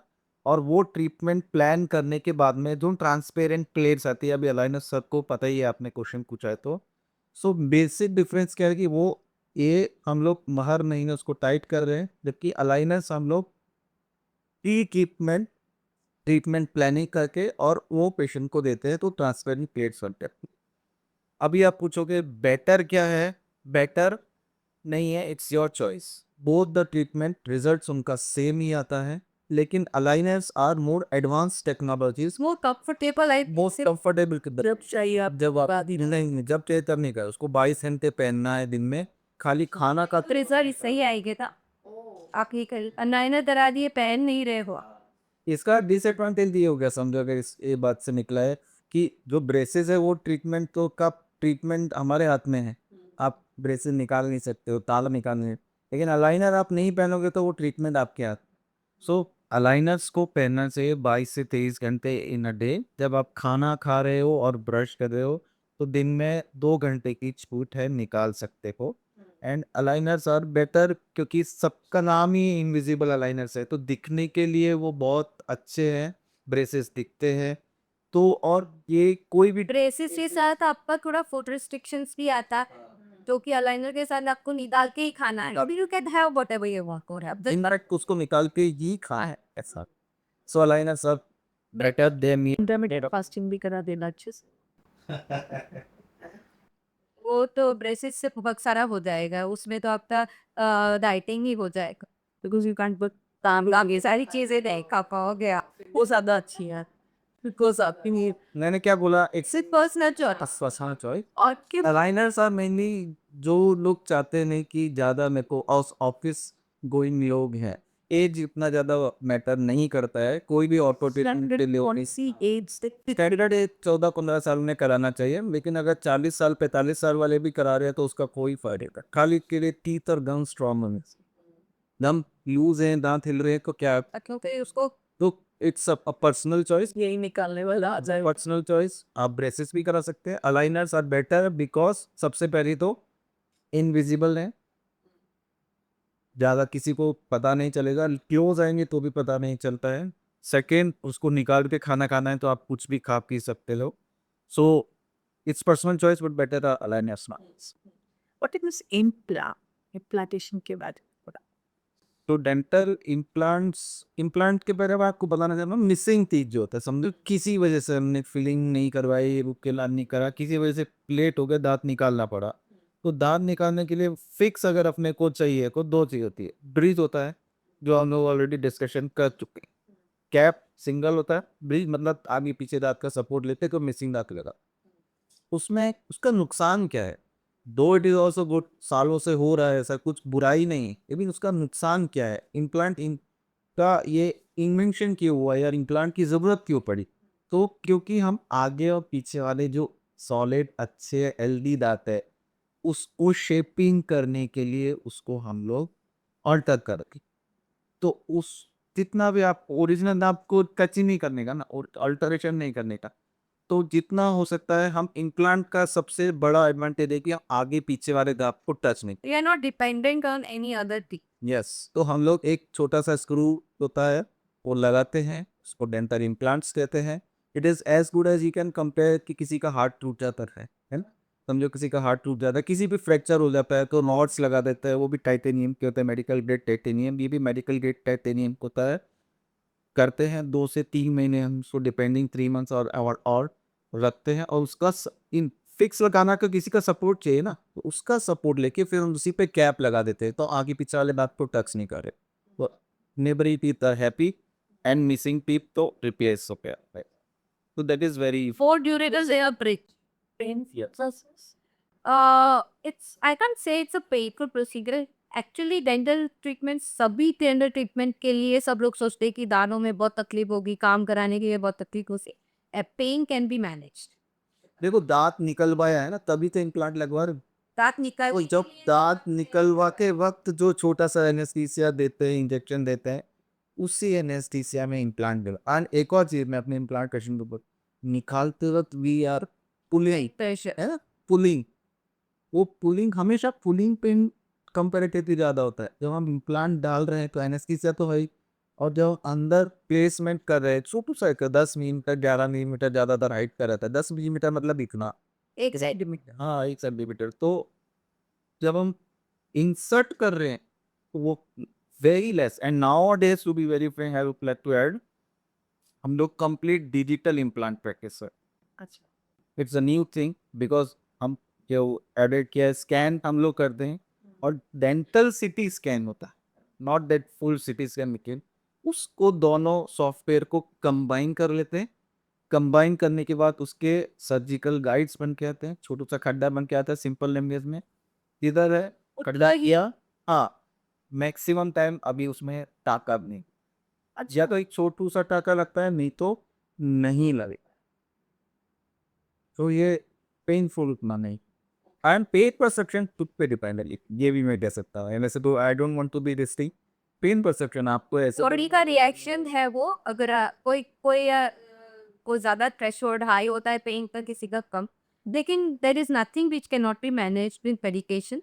तो ऐसा कोई आपको बहुत ज्यादा पेन या कोई भी इनफैक्ट कोई भी रेक्टल प्रोसीजर्स में इम्प्लांट होल या ऐसा नहीं करते थे आपको आ कर रहे मूवी में दिखा दे ना, आ निकाल के दिखा दे ऐसा। nowadays everything can be managed and everything is very sophisticated, I can say कि इतना कोई वो नहीं होता है। फिर अगर किसी को टेंट्रम्स थ्रो करना है तो यस वी आर रेडी। कल आने के बाद मैंने बताया मैंने को, मेरी बेटी पूछ रही थी सीमेंट कौन भगता है दांतों पे। हम मुझे नहीं करते ये दैट टू सी। अच्छा, अगला जो हमारा टॉपिक है that is myth versus facts. तो कुछ क्वेश्चंस हैं जो हमने निकाले हैं, तो वो आप उनको आंसर दीजिए। उसके बाद brushing harder makes teeth cleaner. It's a myth actually, क्योंकि ज़्यादा घिसने से दाग चमकने तो नहीं वाले हैं। जो आपका नेचुरल शेड है, जो आपका स्किन का जो शेड है, आपके आई का जो कलर है, जो नेचुरल कलर है, वैसा ही केक का नेचुरल कलर है। आप कितना भी घिस लोगे तो वो साफ मतलब चमकने नहीं वाला है। और ब्रशिंग का तो एक्चुअली काम है कचरा निकालना, उसको साथ चमकाना है वो। दंदी भी रोज के निकालना ये सब। तो this is a complete myth कि आप ज़्यादा वाइटनिंग एक अलग प्रोसीजर है एक्चुअली। अगर हम लोग बात कर रहे हैं तो टीम वाइटनिंग उसको हम ब्लीचिंग कहते हैं, बट वो नहीं करा तो लोग मिथस है। आप लोग कंफ्यूज होते हैं इसमें काफी। दांत को साफ कराना और दांत को चमकाना अलग चीज है। क्लीनिंग का तो मैंने बहुत एक्सप्लेन कर दिया। टीथ वाइटनिंग कभी तो एक बार बता दिया अपने वेडिंग डे पे। टीथ वाइटनिंग जो है एक केमिकल प्रोसेस है, वंस इन और वो लॉन्ग टर्म भी नहीं। वो किसी किसी डिजीजेस रहते हैं जिनके दांतों में फ्लोरोसिस रहता है, ऐसा रहता है, तो उनके लिए वंस या ट्वाइस इन अ लाइफ करा दो। टीथ वाइटनिंग जल्दी जल्दी नहीं कराना चाहिए, केमिकल प्रोसेस है, खराब के दांत टू बी वेरी फेयर। सफाई क्लीनिंग जरूर कराना चाहिए हर साल का। यस है ना। Can coconut oil pulling really improve your oral hygiene? Pulling, मुंह में कोकोनट ऑयल लिया सुबह सुबह उठ के, कार्गल उसको ऑयल पूरी टैप हुए तो नहीं, नॉट रियली। ये जो क्वेश्चन अबाउट वो milk teeth really matter since they fall out away? It it matters a lot, as I said earlier, कि वो आपके मुंह में 12 साल तक बहने वाले। See, I tell all my pedo patients या उसके पेरेंट्स को, क्योंकि ग्रोइंग स्टेज है बच्चों का। अगर आप अच्छा न्यूट्रिटिव फूड नहीं लोगे तो आपका ओवरऑल हेल्थ पे भी असर पड़ने वाला है, हाइट में, उनके सब चीज़ों में, मतलब उनके ओरल स्ट्रक्चर पे, सब पे। वो क्यों, बच्चा क्यों नहीं खा रहा है? क्योंकि मुँह में दाँत ठीक नहीं है। गड्ढे, कैविटीज़ हो गई हैं, या वो नहीं, चूरिंग नहीं कर पाता। मेरा बच्चा खाना चबा नहीं पाता है। क्यों नहीं चबा पाता है? क्योंकि उनके दाँतों में कुछ ना कुछ तकलीफ है, और उनके मुँह में है मिल्क टी। अगर वो ढंग से खाएँगे नहीं तो उनकी बॉडी को न्यूट्रिशन मिलेगा कैसे? So we should not overlook milk tea, कि वो ऐसा नहीं है, गिरने वाले हैं तो क्या हो गया? उनका कुछ पर्पस है, एक तो आते ही परमानेंट। बांध देते ही तो मतलब अगर उनमें कैविटी आ जाए तो उनका फिर प्रॉपर सो सिर्फ उसमें कैपिंग भी होता है तब बट जो बड़े दाँतों में, बड़े मतलब जो में परमानेंट टीथ में होता है, वो सारी चीज़ें हम बच्चों के दांतों में हो सकता है मिट्टी है और तो करवाना चाहिए। उसके दो कारण है, जैसे मैडम ने कहा कि रोज डे टू डे खाना तो खाना ही पड़ेगा, लेकिन अगर हमको इतना आप नेग्लेक्ट करते हो, निकालते हो, तो जो अपने परमानेंट टीथ आते हैं, जो अपने जो मेरी टीथ रहते हैं, समझो उसकी ये रूट्स हैं, तो उन दो रूट्स के बीच में हमारे परमानेंट टीथ ब्लॉक रहते हैं। अब अगर अपन ये निकाल दिया तो ये फ्री बर्ड हो जाता है, ये इधर उधर भी आ सकता है, तो टेढ़े मेढ़े दांत आ जा सकते हैं। तो एनी हाउ कोई भी तकलीफ है दांत में, बच्चों को भी डेफिनेटली उसका ट्रीटमेंट कराना चाहिए। फिलिंग, उप के नाक, उसका दूसरा नाम है बच्चों का, लेकिन कैपिंग।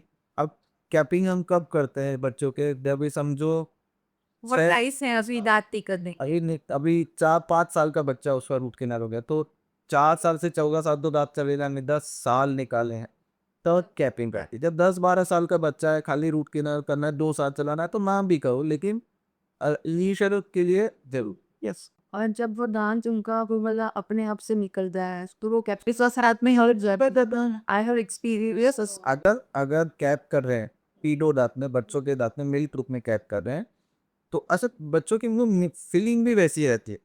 हम जब हम परमानेंट दांत का रूट कैनाल कर रहे हैं तो उसका फिलिंग मटेरियल रहता है। जो बच्चों के दांत का फिलिंग मटेरियल वो सेल्फ रिजॉर्बिंग रहता है। जैसे जैसे उसकी रूट गलती जाएगी वो भी साथ में। तो वो भी हो जाएगा। और कैप लगाया तो कैप के साथ, जैसा आपको पता नहीं चल कैप के साथ में वो दांत निकल जाते। सो यस ऑब्वियसली अगर बच्चों में तकलीफ है तो हम बच्चों को तो वैसे भी नहीं देते, बच्चों के लिए तो पहले सब कुछ है। अगर थोड़ा सा भी कैविटी हो रही है, करना चाहिए। और वो तो गोल्डन रूल है, तो I am telling you since beginning, साल में एक बार टेम्परेचर टपका। और एक बहुत बड़ा मिथ है या ये फैक्ट है कि अगर आपने दांत निकलवाया तो आपकी आई से वीक हो जाती है। बिल्ली रास्ता काटती है तो आपका बुरा होता है। ये लोगों का जो बिलीफ है वो करते हैं, आज नहीं करती। बस वो उतना भी सच है, जितना वो स्टेटमेंट जितना सच है उतना ही सच इससे शायद ऐसा लगता है कि लोग ऐसा पहले बोलते हैं कि बहुत आइदर ही एज में, जब पहले समझो दांत निकाल रहे हैं, तो जब उनकी ऐसा मेरी कहाँ से स्टार्ट हुआ होगा, व्हाट आई थिंक, अजम्पशन है कि जब होते होंगे एल्डर ही एज होते होंगे, तब उनकी आई साइड भी वीक हो ही रही है कि भाई दांत निकलवा रहे हो, मतलब आप हो भी अभी, आप तो क्यों कहते हैं एंड ऐसा करके। अच्छा, अगर आपने स्केलिंग करवाई, क्लीनिंग करवाई दांतों की, क्या वो आपके दांतों को लूजन कर देते हैं? एक एग्जांपल मैं आपको देती हूँ। लोगों को ऐसा क्यों लगता है कि दांत कमजोर हो गए हैं, या बिल रहे हैं, या गैप्स आ गए हैं? कंघी होती है ना, वो कंघी, उसको आप जब क्लीन करते हो, उसके अंदर से पोन के इसके जीभ में से जब निकालते हो तो आपको खुले खुले, वैसा ही दांतों के बीच में जब गंदगी जमा है तो वो पैक, जब वो गंदगी निकल जाएगी तो आपको वो खुले दिखे। दैट डजंट मीन दैट कि दांत वीक हुए, उसका मतलब पूरे गंदगी निकली है तो सब खुला खुला दिखे। और वो खुलापन रहना चाहिए। और गवर्नर ने पूरा एक बार जैसा तो बना के नहीं दिया है, हर अलग अलग दांत दिए हैं, तो हर दांत का अलग काम भी है। तो दो दांतों के बीच में अगर गंदगी जम रही है तो वो अच्छी बात नहीं। क्लीनिंग करना चाहिए, क्लीनिंग करने से दांत लूज नहीं होते, घिसते नहीं है, दैट इज फॉर श्योर। तो ये तो 100% नहीं। आज मैंने भी बहुत सी चीज़ें ऐसी जानी, दो मेरी खुद की जो बचपन की जर्नी है, बहुत सारी हेवाइज में मेरे स्पेशली टीथ्स को निकली है। फिर भी उसके अंदर हमें पता चला कि कब हमें डॉक्टर एक्चुअल विजिट करना चाहिए। ये सब चीज़ें और कहाँ से कैसे क्योर कर सकते हैं। हमेशा ये बोला जाता है prevention is always better than वहाँ तक पहुँचने तक, है ना? ट्रीटमेंट करवाने तक की बातों को। तो ऐसे हमें बहुत ही अच्छी नॉलेज मिली है। आप लोग ही इज़ अ नेम सिल्लासा, तो ऐसा तो कुछ है ही नहीं है कि हमने आपको एक रेनॉन्ड बंदे के सामने उनका फैक्ट्स, उनकी नॉलेज और इतनी क्लैरिटी से उन्होंने सब बताया है। तो ऐसे ही और इन्फॉर्मेटरी नॉलेज लेकर बियॉन्ड द फेम आपको अभी के इसके साथ मिलेगा। तब तक के लिए सत श्री अकाल।